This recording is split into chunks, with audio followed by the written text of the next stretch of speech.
நேர்களை வணக்கம். நான் மார்ச் இன்றைய சிறப்பு நேர்காணலுக்காக நம்முடைய மூத்த பத்திரிகையாளர் திரு மணி இணைந்திருக்கிறார். வாருங்கள் ஒரு பேசும். சார் வணக்கம். தேர்தலில் கொடுத்த வாக்குறுதிகளை திமுக அரசு நிறைவேற்றவில்லை அப்படின்னு சொல்லி அரசு ஊழியர்கள், ஆசிரியர்கள் ஜனவரி 6 முதல் காலவரையற்ற வேலை நிறுத்தத்தை அறிவித்திருக்கிறார்கள். தேர்தல் நெருங்கக்கூடிய சமயத்துல இப்படி ஒரு குற்றச்சாட்டை வைத்து காலவரையற்ற வேலை நிறுத்தம் அறிவித்திருப்பது பெரிய பரபரப்பை ஏற்படுத்தியிருக்கு. எப்படி பாக்குறீங்க? ஆமா, இது 5 ஆண்டுகளாக, கிட்டத்தட்ட 5 ஆண்டுகளாக திமுக அரசு ஊழியர்கள் கோரிக்கைகளை நிறைவேற்றாமல் அவர்களுக்கு செய்த துரோகத்துக்கான பலனை அனுபவிக்க இருக்கிறது. அவங்களுடைய தேர்தல் அறிக்கை 21 தேர்தல் அறிக்கையில் நாங்கள் வந்தால் வானத்தையே விண்ணா வளைப்போன்னு வில்லா வளைச்சோன்னு வாக்குறுதி கொடுத்தாங்க. குறிப்பாக பழைய ஓய்வூதிய திட்டத்தை அமல்படுத்துவோம். நாங்கள் நல்லா தெரியும் அவங்களுக்கு அந்த திட்டத்தை அமல்படுத்த முடியாதுன்னு தெரிஞ்சே ஒரு பச்சை பொய்யை, ஜம்மு காலத்தில் வடிகட்டின பொய்யை திமுக சொல்லியது. இத்தனைக்கும் அந்த தேர்தல் பணிக்குழுவில் சர்வதேச அளவில் புகழ்பெற்ற பல்கலைக்கழகங்களில் படித்த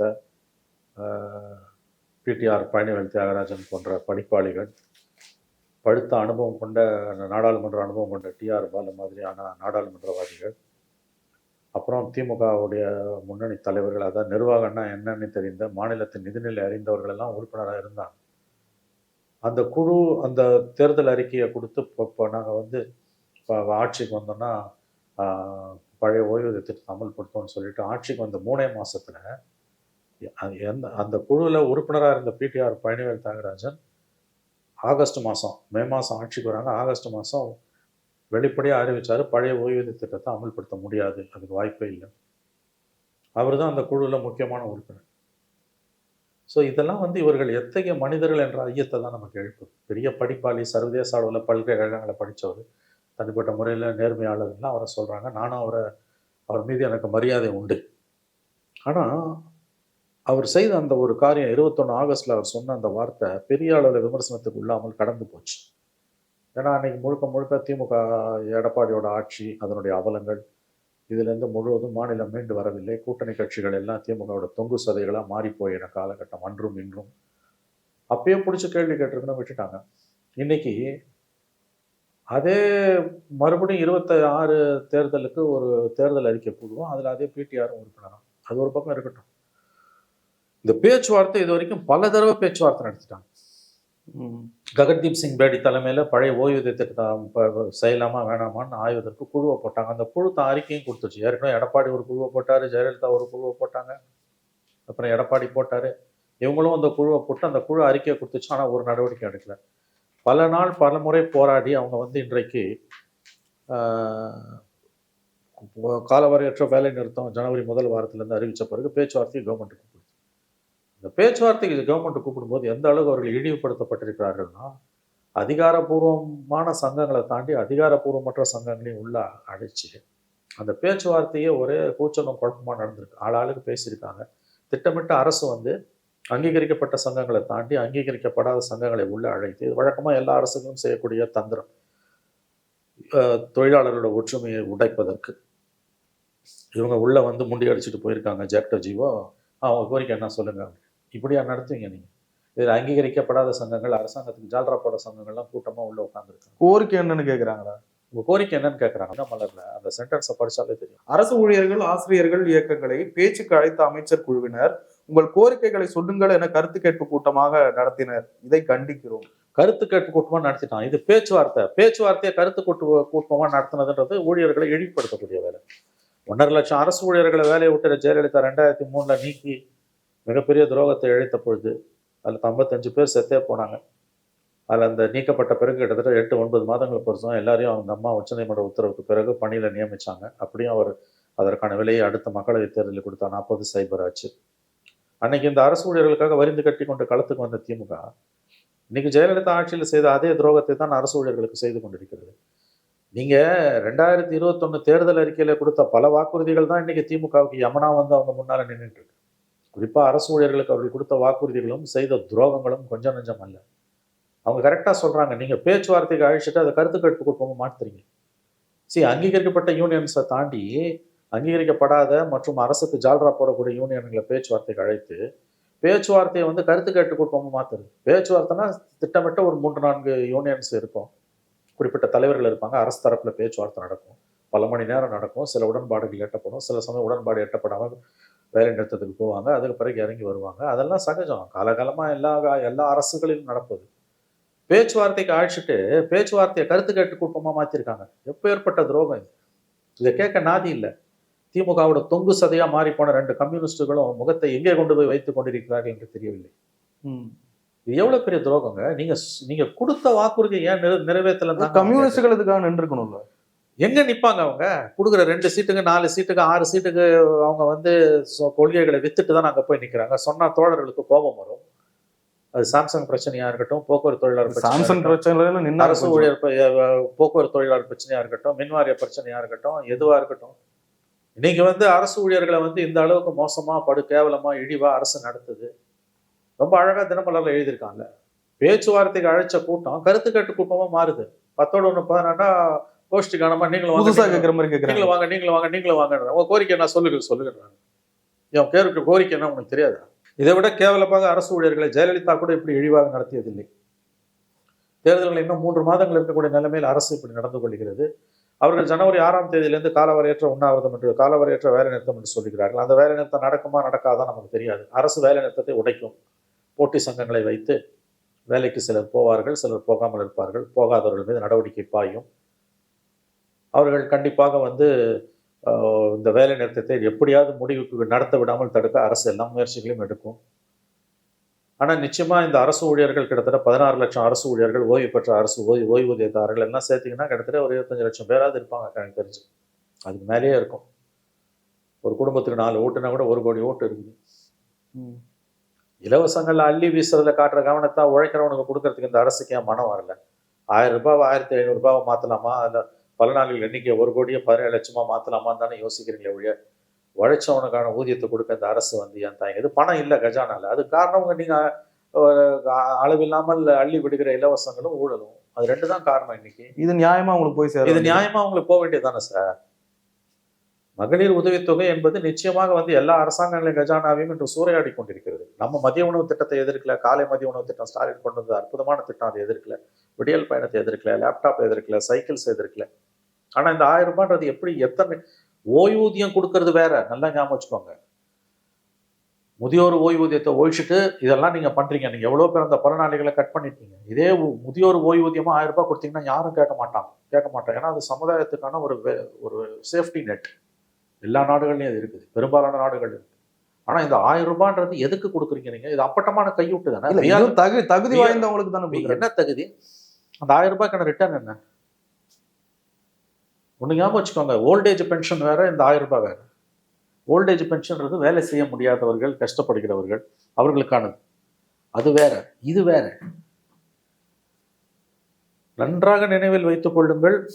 இது மிக மிக சார், அது தமிழ்நாட்டில் மிகப்பெரிய வரவேற்பை பெற்ற இல்லை, இந்தியா பூரா வரவேங்க. கர்நாடகால, மத்திய பிரதேசம், மகாராஷ்டிரால, ராஜஸ்தான் எல்லாம் கொடுக்க ஆரம்பிச்சிட்டோம். ஆனா அந்த மாநிலங்கள்லாம் இந்த கடன் தொகையில மூழ்கிக்கிட்டு இருக்கு. மகாராஷ்டிரால வந்து போன அக்டோபர்ல எலெக்ஷன் அப்போ 1500 ரூபாய் 2500 ரூபாய் மாத்தினானுங்க. 5 மாசம் கொடுத்துட்டு பிப்ரவரியில் நின்றுட்டு மறுபடியும் ஜூலைல தான் ஆரம்பிச்சான். கிட்டத்தட்ட ஒரு 20% 25% பலனாளிகள் எண்ணிக்கையை குறைச்சிட்டோம். இன்னொரு பக்கம் அதோட விளைவு என்ன தெரியுமா? கடந்த ஆண்டு இருந்த 7.5 லட்சம் ரூபாய் கடன் இந்த ஆண்டு 9.25 லட்சம் கோடியா மாறிடுச்சு. பல மாநிலங்கள் இன்னைக்கு மூழ்கிக்கிட்டு இருக்கு. அதுல நான் என்னது சொல்ல வரேன்னா, நீங்க 1000 ரூபாய் மாதிரியான உரிமை தொகைன்னு கொடுத்துட்டு இப்போ 1 கோடிய பெண்களுக்கு கொடுத்தது 1 கோடியே 17 லட்சம் பெண்கள் கொண்டு போயிருக்கீங்க. இந்த 1 கோடி பெண்கள் என்பது 1000 கோடி மாதத்துக்கு, வருடத்துக்கு 12,000 கோடி. 17 லட்சத்தை சேர்த்தினா கிட்டத்தட்ட ஒரு 13-14 கோடி வந்துடும் ஒரு ஆண்டுக்கு.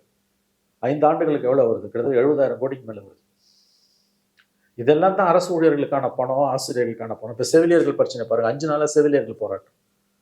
கிளம்பாக்கத்தில் தெரியல, ராத்திரி குளூர்ல போய் இறக்கி விட்டு போட்டான். உச்சநீதிமன்றம் சொன்ன தீர்ப்பை அமல்படுத்த முடியல. டெம்பரரி ஸ்டாஃபுக்கும் பர்மனன்ட் ஸ்டாஃபுக்கும் ஒரே சம்பளத்தை கொடுக்கணுன்றாங்க. இத்தனைக்கும் அவங்களுக்கும் வந்தோன்னா பணி நிரந்தரம்னு வாக்குறுதி கொடுத்தங்க. எல்லா வாக்குறுதியும் காத்துல பறக்க விட்டு கேட்டால் எல்லாத்தையும் நிறைவேற்றிட்டு. அரசு ஊழியர்கள் பிரச்சனை ஜெயலலிதாவுக்கு வந்து 2003-4 எப்படி ஒரு மிகப்பெரிய நெருக்கடியாக உருவாச்சோ அது போல இன்றைக்கு மு க ஸ்டாலின் அவர்களுக்கு உருவாக்கி கொண்டிருக்கிறது. 5 வருஷமா என்னங்க பண்ணீங்க? அவங்க 72 தடவை பேச்சுவார்த்தை கூப்பிடுறாங்க, ஒண்ணுமே நடக்கல. பட் ஆனா முதல் சில நாட்கள்லயே நாங்க 90% வாக்குறுதிகளை நிறைவேற்றிட்டோம். பச்சை பொய், ஜம்மு காலத்துல வடிகட்டின பொய். எதிர்க்கட்சிகளுக்கு புத்தி இல்லை, இமேஜினேஷன் இல்லை. மீடியா மொத்தமா காலடியில் இருக்க கொலாப்ஸ். ஒட்டுமொத்த மீடியாவும் எப்படி டெல்லி மீடியா மோடி கண்ட்ரோல் இருக்கோ, தமிழ்நாடு மீடியா இங்க இருக்கக்கூடிய ஆட்சியாளர்கள் கண்ட்ரோல்ல, ஸ்டாலின் கண்ட்ரோல் இருக்கு. ஆக்சுவலா இது ஒரு மிகப்பெரிய வாக்குறுதி, பெரிய இஷ்யூ. இத பெருசா யாரும் பேசணும் மாதிரி யாருமே பேசலையே. இத்தனைக்கும் வந்த 3வது மாசம் முதுகுல கத்திய சொருனார் பிடிஆர். பழைய ஓய்வூதிய திட்டத்தை முடியாதுன்னு. அந்த குழுல அதுக்கு 3 மாசம் முன்னாலதான் அவர் இருந்தார். எவ்வளவு பெரிய துரோகம். அவரை போற இடத்துலலாம் மீடியா உலுக்கி இருக்கணும்ல. இந்த துரோகத்துக்கு என்ன பதில் சொல்ல போறீங்க? பிரச்சாரத்துல இபிஎஸ் பயன்படுத்தி இருக்கலாம். லட்டு மாதிரி எடுத்து கொடுத்தாலும் பண்ண தெரியல அதிமுக. அதுதான் அதிமுகவோட வார்த்தைகளே இல்லை. அதிமுகவோட செயலற்ற தனத்தை, கோழத்தனத்தை, கையாளாத தனத்தை பேசுறதுக்கு. இவ்வளவு இஷ்யூஸை கையில இருந்தும் அதிமுகவால் ஒண்ணுமே பண்ண முடியலையே. பச்சை துரோகம். இன்னைக்கு அந்த பேப்பர்ல வந்து தினமலர்ல வச்சதை பார்த்தீங்கன்னால, பேச்சுவார்த்தைக்கு அழைச்சிட்டு பேச்சுவார்த்தை நடத்துற கூட்டத்தை கருத்து கணிப்பு கூட்டமா நடத்துறாங்கன்னா எவ்வளவு பெரிய துரோகங்க அது. அப்ப இழிவுபடுத்துறீங்கல்ல நீங்க ஊழியர்களை. அப்ப என்ன உங்களுக்கு வந்து நம்ம எப்படியோ சமாளிச்சுக்கலாம், ஸ்ட்ரைக்கை உடைச்சிடலாம் நினைக்கலாம். அவங்க ஸ்ட்ரைக்கை உடைக்க கூட செய்வாங்க. கண்டினியூஸா ஒன்று எவ்வளவு நாள் ஸ்ட்ரைக் பண்ணுங்க நீங்க? அல்லது ஜெயலலிதா பாணியில ஒரு 10 பேரை டிஸ்மிஸ் பண்றாங்க, இல்ல சஸ்பெண்ட் பண்றாங்க, ஸ்ட்ரைக் பயந்துருவாங்க, இல்ல வேலை போயிடுன்னு பயந்துருவாங்கல்ல எவனா. பட் இந்த எலெக்ஷன் டைம்ல ஒரு பெரிய கரும்புள்ளி ஏற்படுத்தும் ஆட்சிக்கு. அவங்க ஏதோ ஜெயிச்சலான்னு நம்புறாங்க, ஆளுங்கட்சி மிதமிஞ்ச நம்பிக்கையில இருக்காங்க. ஆனா ஜெயிக்கிறாங்க தோக்குறாங்கன்ற 2வது மார்ஷல். இது எப்பேற்பட்ட ஒரு துரோகம். ஒருவேளை இது குறுகிய அளவிலான ஓட் பேங்க் இருக்கக்கூடிய அந்த அதுதான் அவங்க தப்பு பண்றாங்க. அவங்களோட வாக்கு வங்கி அரசு ஊழியர்கள் தான். ஜெயலலிதா 1.5 லட்சம் அரசு ஊழியர்களை தைரியமா வேலையை விட்டது நீக்கினது காரணம் அவங்க என்னைக்குமே ஜெயலலிதாவோட அதிமுகவோட வாக்கு வங்கி கிடையாது. அரசு ஊழியர்கள் எப்பயுமே திமுக வாக்கு வங்கி. நான் சொல்றது 80% குறையாம. ஜெயலலிதா அந்த தைரியமா டிசிஷன் எடுத்த காரணம் எப்படி இருந்தாலும் அதுல பெரும்பாலானவர்கள் தான் வாக்கு வங்கி இல்லைன்ட்டு தான் பண்ணாங்க. அப்படியும் அவங்க அதுக்கான வேலையை கொடுத்தாங்க. பார்லிமெண்ட் எலெக்ஷன் அசம்பிளில 60 சீட் ஜெயிச்சாங்க, 11 மீண்டும் ஜெயிச்சு ஆட்சி வந்தாங்க. திமுகவோட core vote bank government employees. AIADMK Jayalalithaa 2003 பகச்சுக்கிட்டு 1.5 லட்சம் அரசு ஊழியர்களை வேலையை விட்டு 1.25 லட்சம் அரசு ஊழியர்களை வேலையை விட்டு நீக்கின மாதிரி ஸ்டாலினால செய்ய முடியாது. அவர்கள் திமுகவோட கோர் ஓட் பேங்க். இப்போ என்ன பண்ணுவாங்கன்னு கேட்டிங்கன்னா, போட்டி சங்கங்களை வச்சு வேலை நிறுத்தத்தை உடைப்பாங்க. தீவிரமா வேலை நிறுத்தத்தில் ஈடுபடக்கூடிய சங்கங்களை சார்ந்தவர்கள் கைது செய்வார்கள். சிலரை சஸ்பெண்ட் பண்ணுவாங்க. மற்றவங்க பயந்துட்டு வந்து வேலைக்கு சேர்ந்துருவாங்க. பட் வாக்குகள் எப்படி வரும்? வேலைக்கு வரவங்க கூட ஓட்டு போடுவாங்க. கிட்டத்தட்ட 16 லட்சம் ஊழியர்கள்ன்றாங்க. இது ஒரு பெரிய பிரச்சனைங்க. ஒரு டிவி இன்னைக்கு டிபேட் பண்ண மாட்டான். இதே எடப்பாடி பீரியட் தான் வரிஞ்சு கட்டின்னு காலில இருந்து ஆரம்பிச்சிருப்பாங்க. எதிர்கட்சிகளும் போராட்டம் பண்ணல. எதிர்கட்சிகள் தான் இப்ப ஒண்ணு தெரியுமா, இந்த போராட்டத்துக்கு பெரிய அளவில் எடப்பாடி ஆதரவே கொடுக்கல. ஆரம்பத்துல இருந்து நிறைவேற்றக்கூடிய கோரிக்கைகளை தான் நாங்கள் செய்வோம். இல்லை அட்லீஸ்ட் ஆதரவு கொடுத்தா இந்த வாக்கு வங்கியா அவர் வந்து ஒரு விதத்துல அவரை பாராட்டணுங்க. அவர் நான் வந்து திமுக மாதிரி நாடகம் ஆட மறுக்கிறார். ஒரு விதத்துல பாராட்டணும். ஆனா அது அரசியலுக்கு ஒத்து வராது. திமுக மாதிரி நாடகம் ஆட அவர் பாராட்டுறாரு. இன்னைக்கு திமுக அவர் வந்தாலும் முடியாதுன்னு அவருக்கு தெரிஞ்சு அதுதான் சொல்றாரு. அவரு நிறைவேற்ற முடியாத வாக்குறுதிகள் நான் கொடுக்க மாட்டேன்றாரு. இந்த போராட்டத்துக்கு அதிமுக ஆதரவு கொடுக்காது. அதுதான் திமுகவோட பலமே. ஏன்னா அவங்க வந்தா மாட்டிப்பாங்க, நாங்க வந்தா மாட்டிப்போன்னு. திமுக அதை பத்தி கவலை இல்லை. எதை வேணா கொடுக்கறது, வந்தோடனே முதுகுல குத்துறது. இதே சென்னை கார்பரேஷன் முன்னால எத்தனை தடவை ஸ்டாலினும் மா சுப்பிரமணியமும் போய் போராட்டம் நடத்துறாங்க துப்புரவு தொழிலாளர்களுக்கு. எடப்பாடி பீரியட்ல இருந்து 10 தடவையாவது போய் ஆர்ப்பாட்டம் பண்ணியிருப்பாங்க. ஆட்சிக்கு வந்தோன்னு என்ன பண்ணாங்க? 3 தடவை கூப்பிட்டு பேசினாங்க. 4வது தடவை டிசம்பர் மாதம் 21 நினைக்கிறேன், வெளிப்படையாக மாசம் சொல்லிட்டார், உங்களெல்லாம் பண்ணி பண்ண முடியாதுன்ட்டு. நீங்க தானே சார் எதிர்கட்சியா இருக்கும்போது மாசம் மாசம் வந்து எங்ககிட்ட வலியை வந்து சொன்னீங்களேன்னா அது வேற இது வேறன்ட்டு. குறைஞ்சபட்சம் அதிமுக கிட்ட அந்த நம்ப வச்சு கழுத்து இருக்கிற புத்தி அது இல்லை. நான் இது கேட்கிறேன், இவங்களுடைய கோரிக்கை முழுமையும் முகாந்திரம் உள்ளதா? இல்ல அதெல்லாம் முகாந்திரம் உள்ளது. அவங்க கேட்கறது வந்து மற்ற மாநிலங்களுக்கு இணையா கேட்கறாங்க. ஒன்றும் பெருசா அதிகப்படியெல்லாம் அவங்க எதுவும் கேட்கல. உழைச்சவனுக்கு ஊதியத்தை கொடுன்றாங்க. நீ இலவசங்களுக்கு காசு வச்சிருக்கல. 1000 ரூபாய் மகளிர் உதவித்தொகைக்கு போகுது இல்லை, ஆண்டுக்கு 12,000 கோடினா குறைஞ்சது 60,000 கோடி போகுது இல்லை. அதெல்லாம் யார் விட்டு பணம்? அந்த திட்டம் தான் இன்னைக்கு திமுக ஆட்சியை தாங்கி பிடிக்குதுன்றது கரெக்டா. ஆனா அதுதான் கஜானாவை காலி ஆக்கிட்டு இருக்கு. நல்ல பாயிண்ட் சொன்னீங்க. அந்த திட்டம் தான் திமுகவை தாங்கி பிடிக்குது. திமுக ஆட்சிக்கு வர அதுதான் காரணமா இருக்குன்னு நம்பப்படுது. ஆனா அந்த திட்டம் தான் தமிழ்நாடு கஜானாவை சூறையாடிக்கிட்டு இருக்கு. அடுத்து யார் ஆட்சிக்கு வந்தாலும் எல்லா பொருள் விலையும் ஏறும். லாங் டேர்ம்ல அந்த ஸ்கீமை வந்து கண்டினியூ பண்ண முடியாது, குறைப்பாங்க. பல நாளுகள் இன்னைக்கு கணிசமாக குறைப்பாங்க.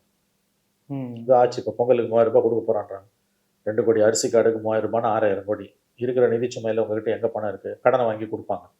ஏன்னா ஆட்சியாளர்களோட நிர்பந்தத்துக்கு அதிகாரிகளால் ஒரு கட்டத்துக்கு மேலே நோ சொல்ல முடியாது. அப்போ கஜானா சூறையாடப்படுது, கஜானா காலி. தொழிலாளியோட நியாயமான கோரிக்கைகள் நிராகரிக்கப்படுது. ஆனால் ஜெயலலிதாவுக்கும் ஸ்டாலினுக்குமான ஒரு வித்தியாசம் ஞாபகம் வச்சுக்கோங்க.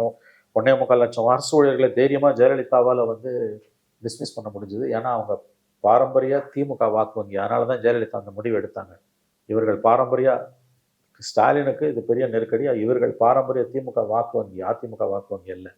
அப்போ இதற்கான பலனை திமுக தேர்தலில் அனுபவிக்கும். அரசு ஊழியர் பிரச்சனை திமுகவுக்கு ஒரு மிகப்பெரிய சுமையாக மாறிக்கொண்டிருக்கிறது. கடந்த காலங்களில் இதை சமாளித்தது போல இதையும் நாம் சமாளித்து விடலாம் என்று திமுகவும் ஆட்சியாளர்களும் பகல் கனவு காண்கிறார்கள். என்னை பொறுத்தவரையில் நிச்சயமாக அது முடியாது. இதற்கான ஒரு விலையை அவர்கள் கொடுப்பார்கள் என்று தான் நான் பார்க்கிறேன். சார், இந்த எதிர்ப்பு இருக்கு இல்லைங்களா, இந்த மாதிரி விஷயங்கள் வரக்கூடியது, இது ஒரு சிறிய கூட்டம்னே வச்சுங்களா? சிறிய கூட்டம் எப்படி சொல்லுங்க? இல்ல, ஒரு கோடி குடும்பங்கள், 1 கோடி ஓட்டுகள். 1 கோடி ஓட்டுகள்னு பார்த்துக்கோங்க. நீங்க எவ்வளவு 1 கோடி ஓட்டுகள்ன்றது ஒரு தொகுதிக்கு 2 லட்சம் 3 லட்சம் வச்சா கூட குறைஞ்சது ஒரு 60 தொகுதியிலேயாவது பாதிப்பு ஏற்படுத்தும். ஒரு இம்பாக்ட் கொடுக்குமா? கண்டிப்பா திமுகவின் வெற்றியை பாதிக்குமா? கண்டிப்பா திமுகவோட வெற்றியை பாதிக்கும். கண்டிப்பா திமுகவோட வெற்றியை பாதிக்கும். கண்டிப்பா திமுகவோட வெற்றியை பாதிக்கும். சார், 1 கோடி வாக்குகள்ன்றதை தாண்டி நல்லா யோசிங்க மார்ஷல். நான் சொன்னது நீங்க சரியா கவனிக்க. அதனால தான் இந்த கேள்வியை திரும்ப திரும்ப கேட்குறீங்க. இவர்கள் பாரம்பரிய திமுக வங்கி, திமுகவோட ஓட் பேங்க்னு நம்ம ஒன்று சொல்றோம்ல, அதுல இவர்கள் பாரம்பரியமான காம்பனண்ட். அப்போ திமுக பாதிப்பு அதிகமாக தானே இருக்கும். இதே அண்ணா திமுகனா பாதிப்பு குறைவு. ஏன்னா பாரம்பரியமாக அரசு ஊழியர்கள் 70% 80% திமுக சார்பில் நிற்கிறவங்க. அதனால அண்ணா திமுக பெரிய பாதிப்பு இருக்காது. 2003 ஜூலையில் 1.5 லட்சம் 1.25 லட்சம் அரசு ஊழியர்கள் ஒரு இங்கில் ஒரு மைத்தூளியில் டிஸ்மிஸ் பண்ணுற முடிவை ஜெயலலிதா எடுத்ததுக்கு முக்கிய காரணம், எப்படி இருந்தாலும் அவன் திமுக தான் ஓட்டு போட போகிறான், நான் எதுக்கு அவனை பற்றி கவலை பண்ண, டிஸ்மிஸ் பண்ணினாங்க. ஆனால் அந்த ஒரு துணிச்சல், அந்த துணிச்சல் கூட தப்பான வார்த்தை, அந்த ஒரு முடிவை ஸ்டாலின் எடுப்பது கடினம். ஏன்னா இவர்கள் பாரம்பரிய திமுக வாக்கு வங்கி. அவர்களை ஏன் திமுக பகைத்துக் கொள்ளுகிறதுன்னு எனக்கு புரியல. இந்த 1000 ரூபாய் ஸ்கீமால ஜெயிச்சுன்னா மற்றவங்க எல்லாரையும் பகைச்சுக்கிட்டு மற்ற யாரோட கோரிக்கையும் நிறைவேற்றாம எல்லா எதிர்கட்சிகளையும் துண்டு துண்டா நிற்க வச்சுட்டு கூட்டணி கட்சிகளையும் நம்ம சொல்றதை கேட்டு ஆட வச்சுட்டு வெறும் இந்த 1000 ரூபாய் ஸ்கீமால ஜெயிச்சுலான்னு அவங்க கனவு காட்டுறாங்க. நினைக்காதீங்க, நினைக்கவே நினைக்காதீங்க. 1000 ரூபாய் வாங்குறவங்க எல்லாரும் உங்களுக்கு ஓட்டு போடுவான்னு சொல்ல முடியாது. இழுபறியாக வந்தால் கூட திமுக பெரிய சிக்கலுங்க. ஜெயிச்சது பத்தாது. கலைஞர் 2006 96 சீட்டு ஜெயிச்சு மைனாரிட்டி கவர்மெண்ட் மாதிரி வந்ததுன்னா ஸ்டாலினுக்கு கஷ்டம். ஏன்னா எல்லாரும் ஆதரிக்கிற கட்சிகள் கூட்டணியில் பங்கு கேட்பாங்க. அது கந்தரகோலமாக முடியும். ஜெயிச்சா பத்தாது, 118 மினிமம் நம்பர், அது வாங்கி ஜெயிக்கணும். அது எப்படி ஜெயிப்பீங்க அவ்வளோ ஈஸியாக? அரசு ஊழியர்கள்லாம் உங்களுக்கு எதிராக திரும்பி நிற்கிறாங்க. இந்த வெறும் 1000 ரூபாய் ஸ்கீமும் கூட்டணி கட்சிகளை ஒன்றா வச்சுக்கிறதும் ஃபாசிச பாஜக அது ஒன்று இருக்குல்ல, அது ஒன்றை மட்டுமே வச்சு நீங்கள் வண்டியை ரொம்ப நாள் ஓட்ட முடியும். இன்னொன்று, இந்த அணுகுமுறை ஏன் அப்படி இருக்குன்னு பார்க்குறீங்க? அதுதான் எனக்கு இன்னும் வருத்தமாக இருக்குது. நல்ல கேள்வி, அழகாக கேட்டீங்க. நீங்கள் கோரிக்கை நிறைவேற்றாததை பற்றி கூட சரிங்க, நிதி நெருக்கடி கடுமையாக இருக்குது, அது முடியலன்றதை நான் புரிஞ்சுக்கிறேங்க. ஆனால் இவ்வளோ கேவலமாக ஏன் ஊழியர்கள் இந்த அரசு நடத்தணும்? அங்கீகரிக்கப்பட்ட சங்கங்களை விட்டுட்டு அங்கீகரிக்கப்படாத சங்கங்களை ஒரு ஹாலில் கூடி வச்சுக்கிட்டு கூட்டம் கும்பலோட கோயந்தா உட்கார வச்சுட்டு ஆளாளு கத்துறான். பேச்சுவார்த்தையாகவே நடக்கல. அது கரைச்சு முச்சுன்னு கத்தின்னு கிடக்குறாங்க. இதில் அங்கீகரிக்கப்பட்ட சங்கங்கள் உள்ள வரும்போது உங்க கோரிக்கை என்ன சொல்லுங்க, நாங்கள் முதலமைச்சர்கிட்ட சொல்றோம். என்னங்க அணுகுமுறை இது? கொடுத்துட்டா கூட அந்த இந்த பேச்சுவார்த்தையில் உடன்பாடு வந்தா கூட இந்த காயம் அவங்களுக்கு ஆறாது, ஓட்டு வராது. ஏதோ சாம்சங் ஊழியர்கள் சொன்னாங்கல்ல, 2 வருஷத்துக்கு முன்னால, அவங்க 1.5 வருஷத்துக்கு முன்னால ராத்திரியோட ராத்திரியா அறவழி போராட்டத்தில் ஈடுபட்டிருந்தவங்க அந்த ஷாமியானாவெல்லாம் உருவி போட்டுட்டு அவங்கள அரெஸ்ட் பண்ணப்போ அடுத்த நாள் காலையில் நம்ம இவர் செல்வ பெருந்தக, முத்தரசன், பாலகிருஷ்ணன், சண்முகம், திருமாவளவன்லாம் போனப்போ அவங்க சொன்னாங்கல்ல, இதை மறக்கவும் மாட்டோம் மன்னிக்கவும் மாட்டோம். நாங்கள் மறக்கவும் மாட்டோம் மன்னிக்கவும் மாட்டோம்.